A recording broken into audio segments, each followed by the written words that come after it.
So, ఈ 50 series of ఎపిసోడ్స్‌లో భాగంగా పార్ట్ 3 వచ్చేసి రిలేటివ్స్ ఇన్ ద బిజినెస్. చాలా ఇంట్రెస్టింగ్ టాపిక్ సార్ ఇది. దీని నుంచి ఎలా బయటపడాలంటారు?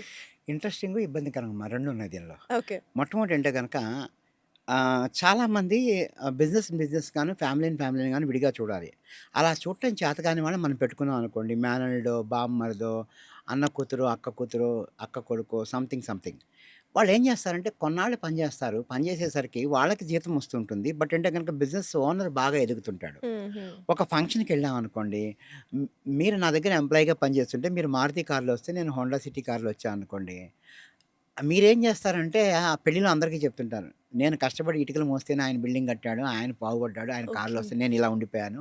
నేను ఇలా చితికిపోయాను అన్నట్టుగా చెప్పుకుంటాడు. So, that is that is nothing but ah, emotional toxicity అంటాం అనమాట. అవును. అవును. అది ఆ ఎమోషనల్‌గా అందరికీ చెప్పడం జరుగుతుంది. బికాస్ ఈ బంధువులనేవాళ్ళు డబ్బులు తీసుకొని ఊరికే ఉండరు. ఇంకా ఎక్కువ ఎక్స్‌పెక్ట్ చేస్తారు. ఏదో మన 'దిల్ మాంగే మోర్' అంటాం చూసారా హిందీలో.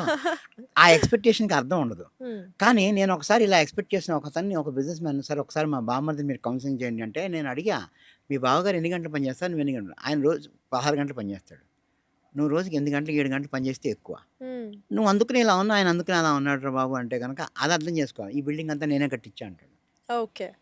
So, the kind of expectations which are irrational desires వస్తాయన్నమాట. హ్మ్. హ్మ్. రేషనల్ డిజైర్స్ పర్వాలేదు. మీరు పని చేశారు. మీ పనికి డబ్బు కావాలి. It's acceptable. హ్మ్. ఇర్రేషనల్ ఎక్స్‌పెక్టేషన్ అంటే ఏంటి? నన్ను బాగా చూసుకోలేదు. ఇంతకంటే నేను చాలా ఎక్కువ చేశాను. నాకు ఇంకా ఇవ్వాల్సింది. నన్ను తొక్కేశారు. ఇలాంటి ఫీలింగ్స్ అనమాట. ఈ ఎమోషనల్ అలిగేషన్స్ అంటారమ్మా. యెస్. ఈ ఎమోషనల్ అలిగేషన్స్‌కి ఏ రకమైనటువంటి బేస్ ఉండదు. దీనివల్ల వీళ్ళు బిజినెస్ పీపుల్ సఫర్ అవుతుంటారు.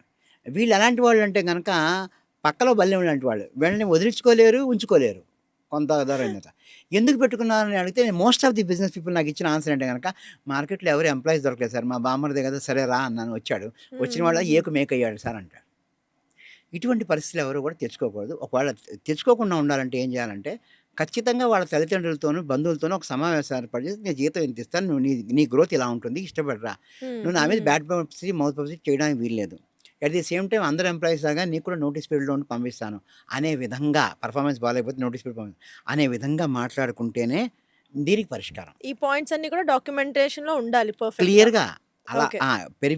Very good point. అలా ఉంటేనే మనం తీసుకోవాలి. హ్మ్. హ్మ్. లేకపోతే రిలేటివ్స్‌కి టాటా చెప్పడమే మంచిది.